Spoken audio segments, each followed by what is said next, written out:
أعوذ برب الفلق من شر ما خلق ومن شر غاسق إذا وقب ومن شر النفاثات في العقد ومن شر حاسد إذا حسد صدق الله العلي العظيم.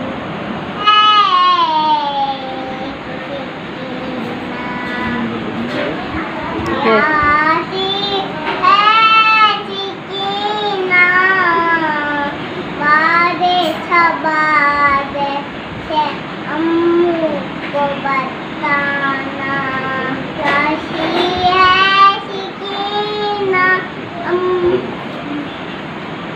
چھپا دے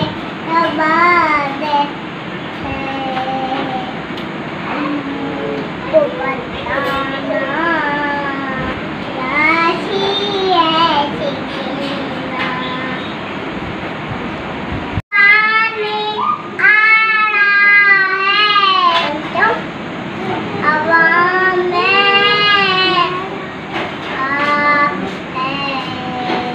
وہ دیکھو پانی لا رہا ہے پنچم ہوا میں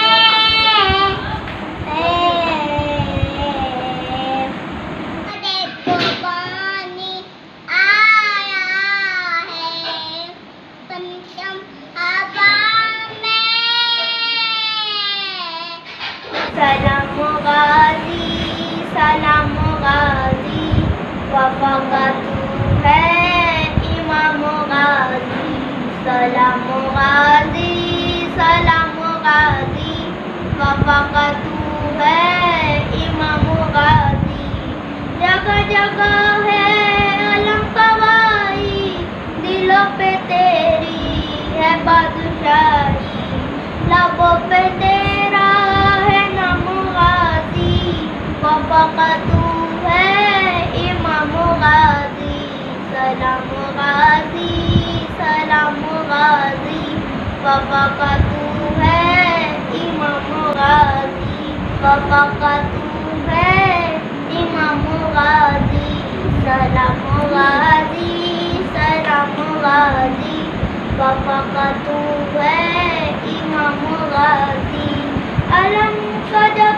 سے ہوا ہے سایہ زمین کربو بلا پہ مولا تیرا چلتا نظام غازی وفا تو ہے امام غازی سلام غازی سلام غازی وفا تو ہے امام غازی تو باوفا ہے تو لاپتہ ہے میرا سروں کا تو اسیرا ہے جہاں میں چرچا ہے امام غازی وفا تو ہے امام غازی سلام غازی سلام غازی وفا تو ہے امام غازی.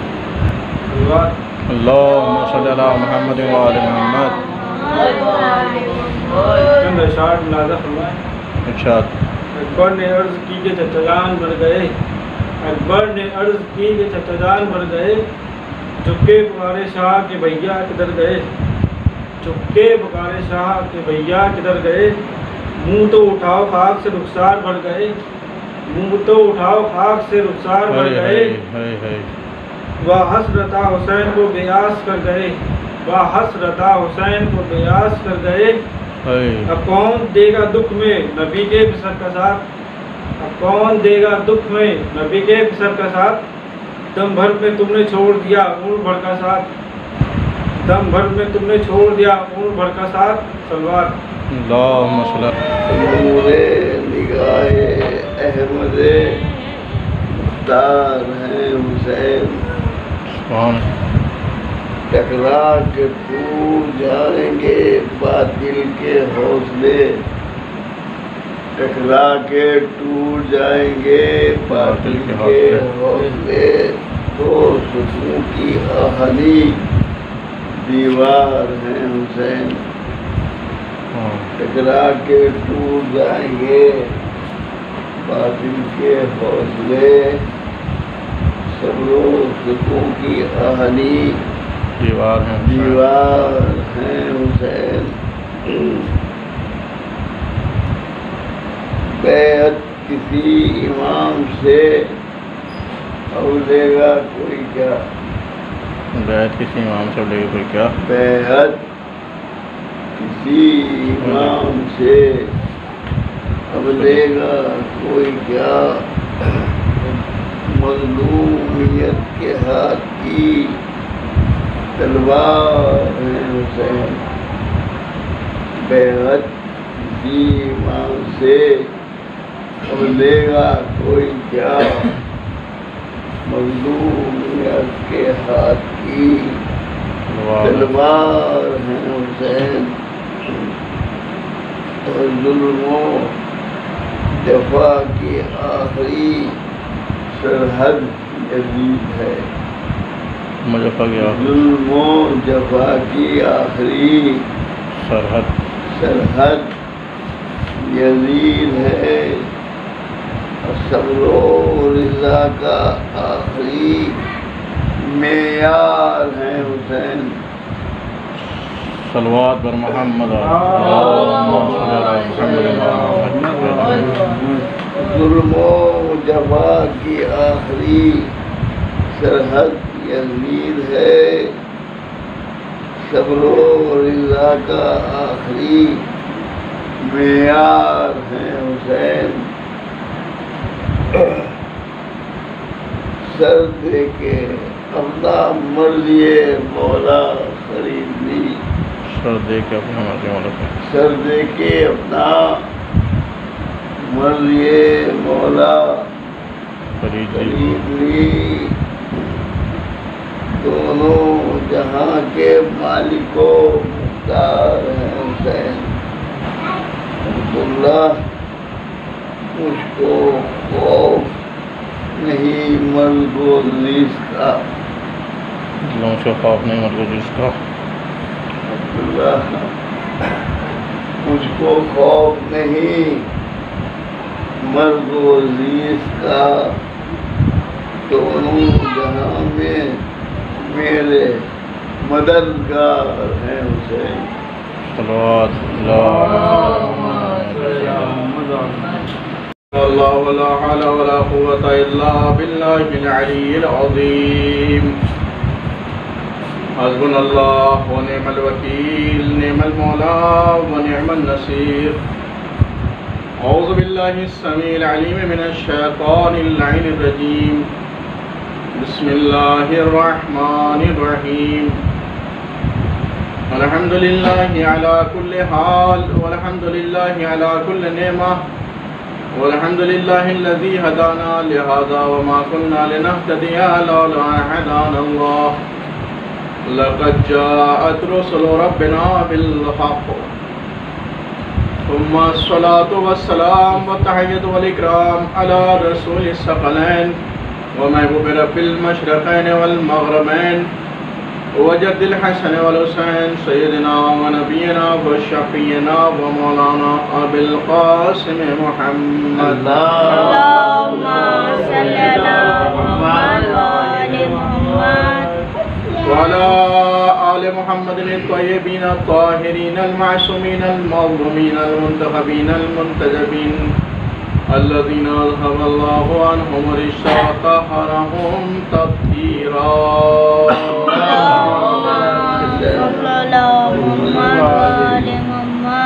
ولعنة الله على أعدائهم وغاصبي حقوقهم ومنكري فضائلهم ومصائبهم أجمعين من الآن إلى قيام يوم الدين، أما بعد فقد قال الله سبحانه وتعالى وقوله الحق، بسم الله الرحمن الرحيم، إن الدين عند الله الإسلام، صلوات اللہم صلی علی محمد وآل محمد۔ برادران ایمانی روحانی بزرگان قوم ملت، دوستو عزیزوں، عزاداران سرکار سید الشہداء مذکور آیہ کریمہ کے تحت سلسلہ گفتگو جاری و ساری ہے کہ یقیناً بلا شک و شبہ اللہ کے نزدیک دین اسلام ہے. کوئی کسی بھی دین کو مذہب کو اختیار کرے، لیکن اللہ کے نزدیک اگر جاننا چاہتا ہے کہ دین کیا ہے تو اس آواز قرآن آ رہی کہ اس کا نام اسلام. اسلام کی پناہ میں جو آ جاتا ہے وہ اسلامی زندگی گزارتا ہے. جو عشرے کا عنوان ہے اسلامی زندگی، اہل بیت اور اسلامی زندگی.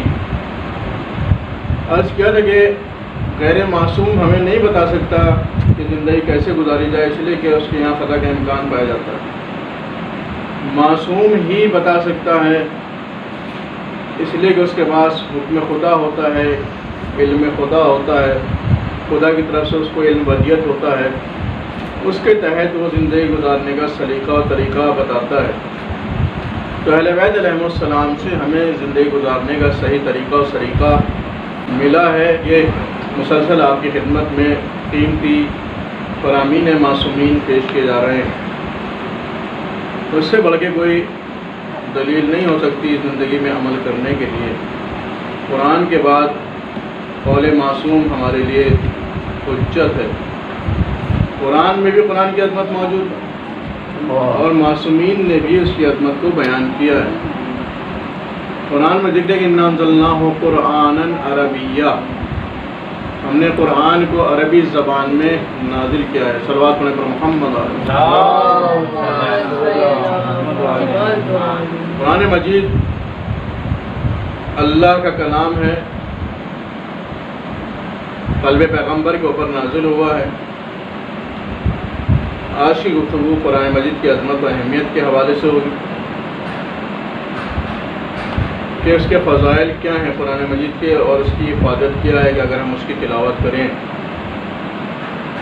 تو پیغمبر اسلام حضرت محمد مصطفیٰ صلی اللہ علیہ وآلہ وسلم ارشاد فرما رہے ہیں، ارشاد فرما رہے ہیں کہ نوّروا بیوتکم بتلاوت القرآن، اپنے گھروں کو تلاوت قرآن سے منور کرو. مطلب کیا ہوا؟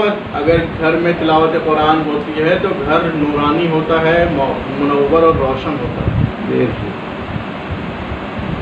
بہت سے فائدے ہیں تلاوت قرآن جو احادیث میں ذکر ہوئے ہیں. خود قرآن نے قرآن کی عظمت بیان کی، جیسے کہا کہ کب نازل ہوا قرآن، یہ بھی قرآن بتا رہا ہے کہ اِنَّا أَنزَلْنَاهُ فِي لَيْلَةِ الْقَدْرِ، ہم نے قرآن کو شب قدر میں نازل کیا ہے.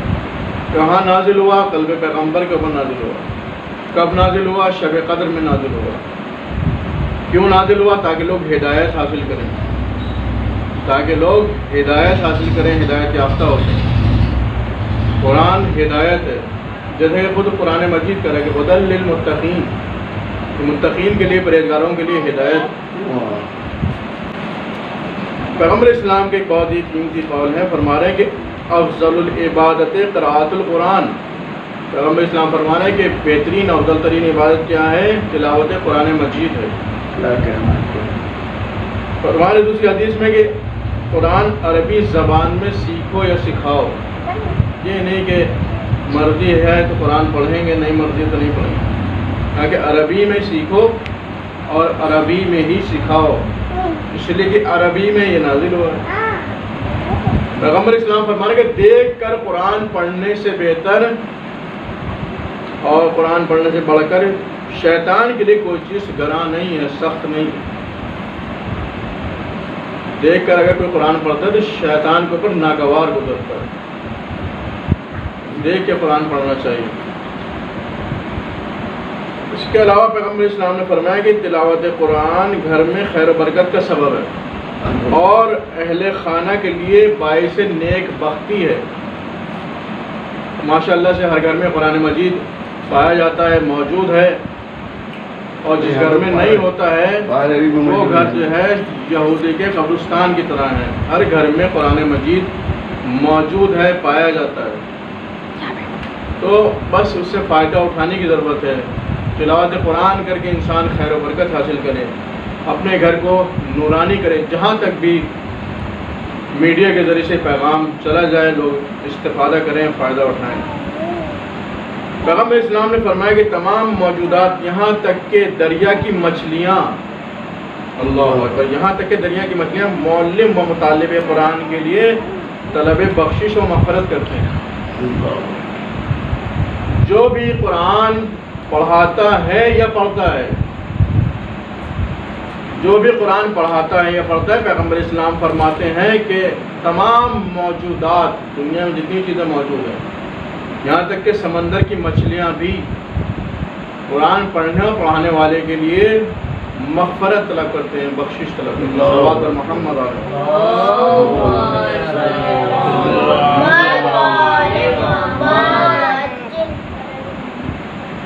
دوسری حدیث میں ارشاد فرمایا قرآن کی فضیلت میں، حقیر ترین گھر وہ ہے، حقیر ترین گھر وہ ہے کہ جس میں آیات قرآن میں سے کچھ نہ پایا جائے۔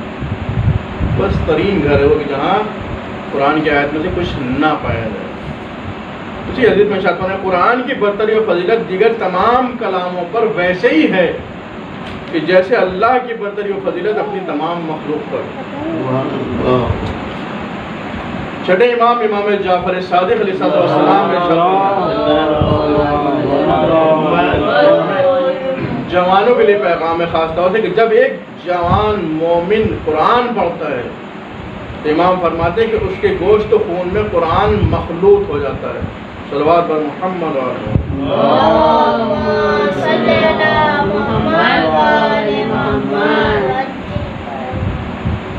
رسول اسلام نے فرمایا کہ جو کوئی ایک آیت قرآن کی تعلیم دیتا ہے، جب تک کہ وہ آیت تلاوت ہوتی رہے گی اس وقت تک اس کو اجر و ثواب ملتا رہے گا۔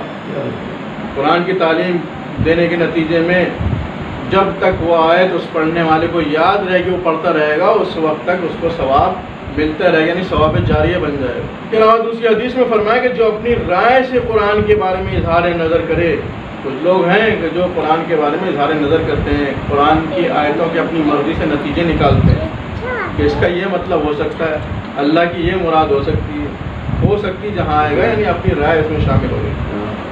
تو جو اپنی رائے سے پیغمبر فرماتے ہیں قرآن کے بارے میں اظہار نظر کرے تو اس نے اپنی جگہ دوزخ میں آمادہ کر لی ہے، اس نے اپنی جگہ دوزخ میں تیار کر لی ہے کہ جو قرآن کے بارے میں اپنی رائے پیش کرے، یعنی تفسیر بالرائے جو کرتا ہے وہ جہنم میں اپنی جگہ ہموار کرتا ہے۔ صلوات پر محمد علیہ۔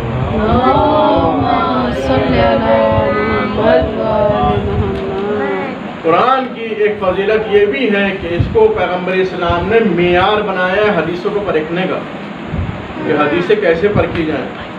تو پیغمبر اسلام فرماتے ہیں کہ اگر کوئی حدیث قرآن کے مطابق ہے تو قبول کرنے کے لائق ہے، لیکن اگر کوئی حدیث قرآن سے ٹکرا رہی ہے، اس کے مطابق نہیں ہے، تو وہ دیوار پہ مار دینے کے قابل ہے۔ صلوات پر محمد علیہ۔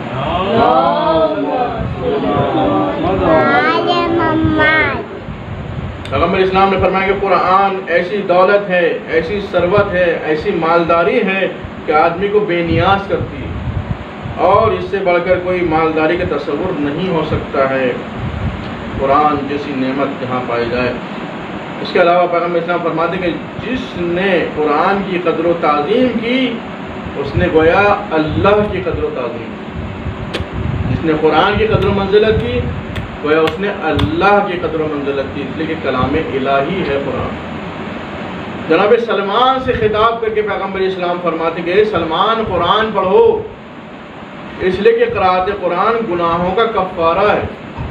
یعنی جب انسان قرأت قرآن کرتا ہے، تلاوت قرآن کرتا ہے، قرآن پڑھتا ہے تو اس کے گناہوں کے کفارے کا سبب بن جاتا ہے تلاوت کرنا۔ صلوات پر محمد علیہ۔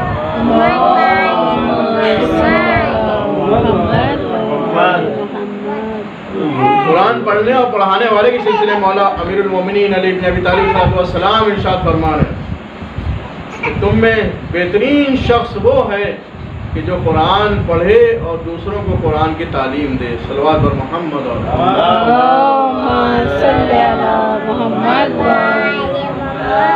اچھا سوال پیدا ہوتا ہے کہ قرآن پڑھنے والے کا جو ثواب جاتا ہے یا قرآن سننے والے کا جو ثواب جاتا ہے؟ تو مولا امیر المومنین علیہ السلام فرماتے ہیں کہ قرآن پڑھنے اور سننے دونوں کا ثواب برابر ہے. صلوات پر محمد.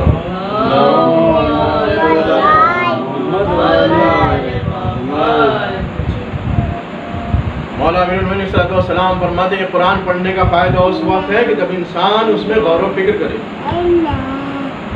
خود قرآن بھی دعوت دے رہا ہے غور و فکر کی کہ غور و فکر کرو، تدبر کرو، تعقل کرو. تو مولا امیر المومنین بھی فرما رہے ہیں کہ اسی وقت تلاوت قرآن کا فائدہ ہے کہ جب اس میں غور و فکر کیا جائے. اگر غور و فکر نہیں کیا جائے گا تو قرآن پڑھنے کوئی فائدہ نہیں. پڑھنے کے اور حفظ کرنے کے سلسلے میں ارشاد فرمایا کہ قرآن سے تلاوت کرنا حفظ کر کے قرآن پڑھنے سے افضل و بہتر ہے. جو لوگ زبانی قرآن پڑھتے ہیں اس سے بہتر کیا ہے مولا امیر المومنین کے نزدیک کہ دیکھ کے قرآن پڑھا جائے. اس کے علاوہ فرمایا ہمارے چوتھے امام امام زین العابدین اگر تمام لوگ مشرق و مغرب کے درمیان کے مر جائیں، تمام لوگ مر جائیں، تب بھی مجھے احساس تنہائی نہیں ہوگا اگر میرے پاس قرآن مجید موجود. یہ قرآن کی عظمت و فضیلت ہے ہمارے چوتھے امام کے نزدیک کہ ہمیں احساس تنہائی نہیں ہوگا چاہے پوری کائنات کے لوگ مر جائیں، مشرق و مغرب کے لوگ مر جائیں، اگر قرآن مجید موجود ہے. فائدہ اٹھانے کی ضرورت ہے. ہر گھر میں قرآن مجید پایا جاتا ہے کہ انسان کو چاہیے کہ اس نعمت عظمیٰ سے فائدہ اٹھائے. ہمارے پانچویں امام امام محمد باقر علیہ السلام نے ارشاد فرمایا کہ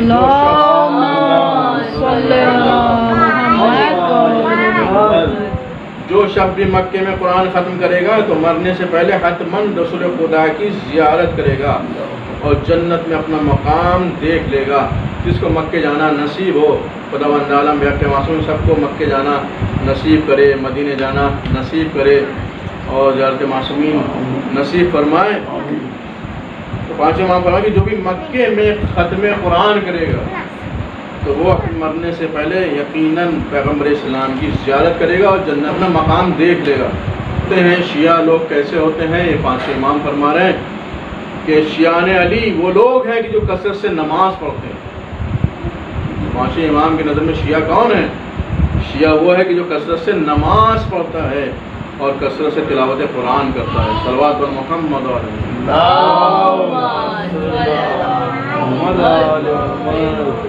صاحب کلام میں تفسیر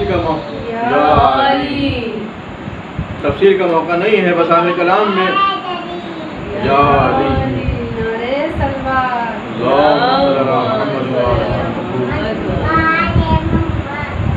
تو غور فرمانے گے. ہمارے چھٹے امام امام جعفر صادق علیہ السلام نے ارشاد فرمایا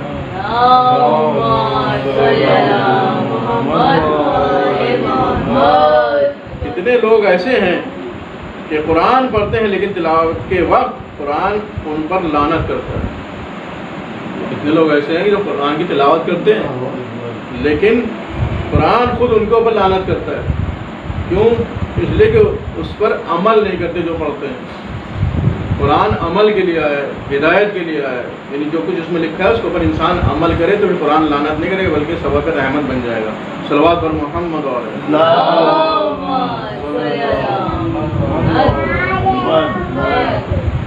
چھٹے امام نے دوسری حدیث میں ارشاد فرمایا قرآن پڑھنے کا فائدہ کیا ہے؟ جو بھی قرآن دیکھ کر پڑھتا ہے اس کی بینائی میں اضافہ ہوتا ہے. دیکھ کے پڑھنے کا یہ فائدہ بھی ہے کہ آنکھوں کی روشنی بڑھتی ہے. اس کے والدین کی سزا میں تخفیف کر دی جاتی ہے چاہے وہ کافر ہی کیوں نہ ہو. صلوات پر محمد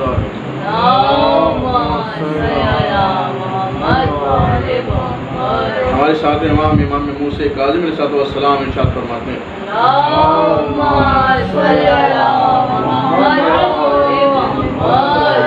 سوچتے ہیں کہ بہشت میں جنت میں تو درجات ملیں گے، درجے طبقے کہ کون کس کوالٹی میں ہوگا، کس اسٹیج کے اوپر ہوگا، اس کا کیا مرتبہ ہوگا. تو ساتھ امام فرماتے ہیں کہ درجات بہشت آیات قرآن کے اعداد کے مطابق ملیں گے.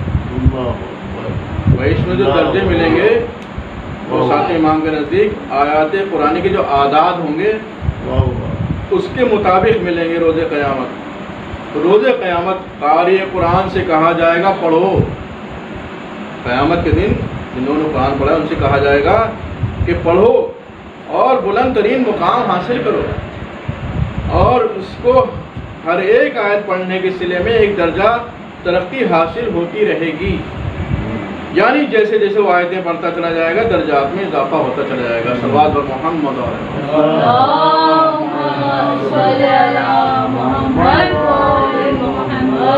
اور بھی بہت فضائل ہیں قرآن مجید کے، جس کا ایک مختصر گفتگو میں ایسا نہیں کیا جا سکتا۔ قرآن مجید اگر سمٹتا ہے تو نقطۂ بائے بسم اللہ بنتا ہے، پھیلتا ہے تو 30 پاروں کا قرآن بنتا ہے، پھر 14 سوروں کا قرآن بنتا ہے۔ صلوات اور محمد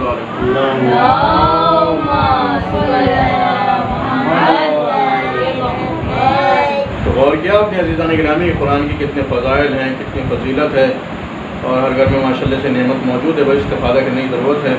قرآن کا صحیح فائدہ اس وقت ہے کہ جب ہم آیت قرآن پڑھنے کے ساتھ ساتھ اس کے ترجمے کو دیکھیں، اس کے معنی و مطالب کو دیکھیں اور اس کے مطلب کو سمجھیں اور پھر اس کے اوپر عمل کریں، تو قرآن لعنت نہیں کرے گا بلکہ رحمت کا سبب بن جائے گا، رحمت کا نزول ہوتا رہے گا لوگوں کے اوپر۔ تو اسے قرآن سے فائدہ اٹھائیں۔ کربلا کے میدان میں بھی تلاوت قرآن ہوتی رہی، جب تک شہدائے کربلا زندہ رہے آیت قرآن مجید کی تلاوت کرتے رہے، قرآن پڑھتے رہے، جب تک شہدائے کربلا حیات رہے تلاوت قرآن مجید کرتے رہے، عبادت خداوندی کرتے رہے، نماز پڑھتے رہے، اللہ کی عبادت میں مصروف رہے۔ کربلا میں خیام حسینی سے تسبیح و تحلیل کی ایسی آواز آتی تھی کہ جیسے شہد کی مکھیوں کے چھتے سے ان کی آواز آتی ہے، اللہ اکبر۔ اس طرح سے عبادت خدا میں مصروف تھے کربلا والے، اللہ اکبر۔ ہمیں چاہیے کہ ان کی سیرت کے اوپر عمل کریں، ان کی سیرت کو نمونہ بنائیں، ان کی سیرت کو آئیڈیل بنائیں، کیسے کیسے جانباز دین کے اوپر فدا ہو گئے، کیسے کیسے وفادار دین پر فدا ہو گئے، کیسے کیسے امام کے چاہنے والے، حجت خدا کو پہچاننے والے، امام وقت کو پہچاننے والے دین کے اوپر فدا ہو گئے، اللہ اکبر۔ آج محرم کی 8 تاریخ ہے، خیام حسینی میں پانی ختم ہو چکا ہے، اللہ اکبر۔ 7ویں محرم کی تاریخ تھی کہ جس میں خیام حسینی میں کہتے آپ تھا، پانی کا ایک ایک قطرہ ختم ہو چکا تھا۔ آج محرم کی 8 تاریخ ہے، بچے پیاسے ہیں، اہل حرم پیاسے ہیں، تمام لشکر حسینی پیاسا ہے، اللہ اکبر۔ جب روز عاشور نمودار ہوا ہے تو تمام اصحاب و انصار نے امام پر اپنی جان فدا کی، یعنی دین پر اپنی جان فدا کی، اسلام پر اپنی جان فدا کی۔ ایسی زندگی انسان گزارے کہ جیسی کربلا والوں نے زندگی گزاری ہے اور جام شہادت نوش کیا ہے، زندگی گزار کر کے اس طرح سے گئے ہیں کہ رہتی دنیا تک ان کا نام لیا جائے گا، رہتی دنیا تک ان کا تذکرہ ہوتا رہے گا۔ تمام اصحاب و انصار کے بعد اعزہ کی باری آئی، جب اعزہ بھی قربان ہوتے رہے تو وقت بھی آ گیا کہ آقا ابوالفضل عباس امام کی خدمت میں ہے کہ آقا مجھے بھی اجازت دے دیجئے، مجھے بھی رن کی اجازت دیجئے، عباس تم تو میرے لشکر کے علمدار ہو۔ کہ آقا وہ لشکر ہی کہاں رہا جس کا میں علمدار تھا، اب مجھے بھی اجازت دے دیجیے۔ اچھا ٹھیک ہے، بچوں کے لیے پانی کی سبیل کرو۔ التش التش قوتلہ کی صدائیں بلند تھیں، ہائے پیاس ہمیں قتل کی دیتی ہے، ہائے پیاس ہمیں مار ڈالتی ہے۔ آقا عباس سوکھا ہوا مشیزہ لے کر کے فرات کی طرف روانہ ہوئے، جہاں 4000 لشکر فوج یزیدی موجود تھی۔ آقا عباس کو آتا ہوا دیکھ کر کے لشکر چھٹ گیا۔ آقا نہر میں داخل ہوئے، نہر فرات میں داخل ہونے کے بعد مشک سکینہ کو بھرا، چاہتے تو پانی پی لیتے لیکن خیام حسینی میں چھوٹے چھوٹے بچے پیاسے تھے، عباس کیسے پانی پی سکتے تھے؟ اللہ اکبر۔ مشکیزے کو بھرنے کے بعد فرات سے نکلے، چاہتے ہیں کہ جلد سے جلد خیام حسینی میں پانی پہنچ جائے۔ دشمن طاق میں تھا، ایک درخت کے پیچھے چھپ کر کے آقا عباس کا دانا بازو قلم کر دیا، تھوڑا آگے بڑھے، اس کے بعد دشمن نے دھوکے سے بایاں بازو قلم کر دیا۔ دشمن کے اندر یہ مجال نہیں تھی کہ آقا عباس سے سامنے آ کر کے مقابلہ کرتا۔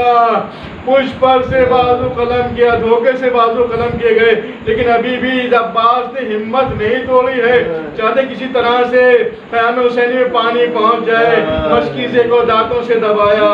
لعینوں نے یہ منظر دیکھ کر کے تیروں کی بارش کر دی، اسی اسنا میں ایک تیر مشک سکینہ کے اوپر لگا، عزاداروں سارا پانی زمین پہ بہ گیا، عباس کی ہاتھ ٹوٹ گئی، وہ جو رخ خیمے کی طرف تھا اس کو واپس فرات کی طرف موڑ دیا، اور اس شقی نے ایک شقی آگے بڑھا، اس نے گردے گرابار آقا عباس کے سر کے اوپر مارا۔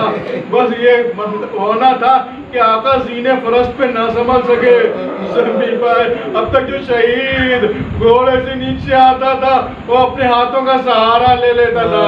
عزادارو تصور کیجئے کہ عباس زینے فرس سے کس طرح سے زمین پہ آئے ہوں گے۔ آقا کو حضرتی اے آقا عباس کا سلام قبول کیجئے، اے آقا مدد کیجئے۔ حسین نے کمر کو پکڑ لیا، الان انکسر ظہری، اے بھائی تمہارے مرنے نے حسین کی کمر توڑ دی۔ بازوؤں کو اٹھاتے ہوئے سراہنے آئے، دیکھا یہ ایک آنکھ میں تیر ہے، ایک آنکھ میں خون ہے۔